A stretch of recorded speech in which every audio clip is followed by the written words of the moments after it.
The Lord's Resistance Army's war against the government of Uganda was by far the most brutal in Uganda's modern history. The Joseph Kony-led LRA rebels terrorized northern Uganda for nearly 20 years through a rebellion that was characterized by brutal mass murders, thousands of abductions, amputations, and mass displacement. It is now about 13 years since the LRA war came to an end, and northern Uganda is on the path to recovery. But most of the people living in the most affected communities, especially in the Acholi sub-region, can still remember the days of the LRA. When she was just 10 years old, Stella Lanam was abducted by the LRA rebels. Stella, like other abductees, was made to work for the rebels who didn't care that she was just a young girl. That's 10. Every morning they took us for the pollen to train us how to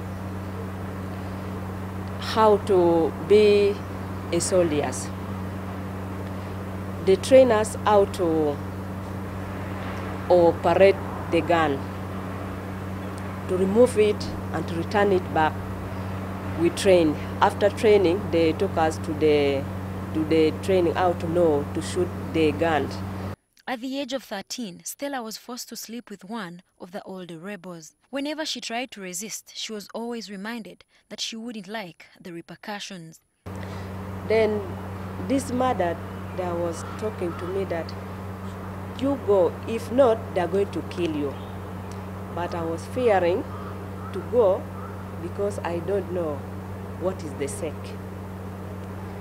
But I forced myself to go out to sleep to that man, but it was not easy.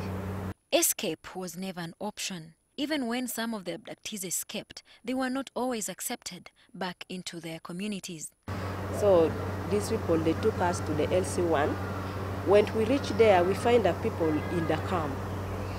And when we reach to the LC1, and when these people start to know that we are the children who we come from the bush, they started that we've been killing many people. They started to shoot us with the stone.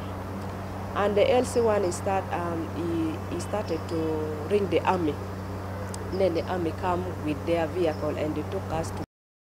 Because women were primarily victims of the war, advocacy groups and other non-government organizations like FIDA Uganda have been focused on addressing their challenges. Done in this region is to have a deliberate coordination plan between government, civil society, and then the local leaders. I insist on the local leaders because they have a lot of influence in that region. And we have seen through the kind of work we've done with Kekwaro, what can get out of having the local people, the local councils, the car owners, the land owners get on board with the kind of system you're bringing in place. So, Leandro Komakech, the Gulu Municipality Member of Parliament, has urged the government to avail more funding towards addressing the problems of these war-affected women. He has also asked government to support the children born to abductees. We believe that government should avail funding directly to support livelihoods of these women. Because when you go to Gulu, when you go to Kitgum, when you go to any other town or in the countryside, you find that these women are struggling. They want their children, these children that were born of rape and all these other things, to go to school. And that is their struggle. That is their the vision, that is everything. So we felt it is important that government provides them with appropriate funding that can strengthen their livelihood support. In terms of whatever they would want to do, those who would want to go back and do vocational training should go back. The children that are already in school should be enhanced to continue to the end. Leandro Komakech believes that once this process is monitored and implemented well, the women and the children will benefit from it. Olivia Komgisha, NTV Weekend Edition.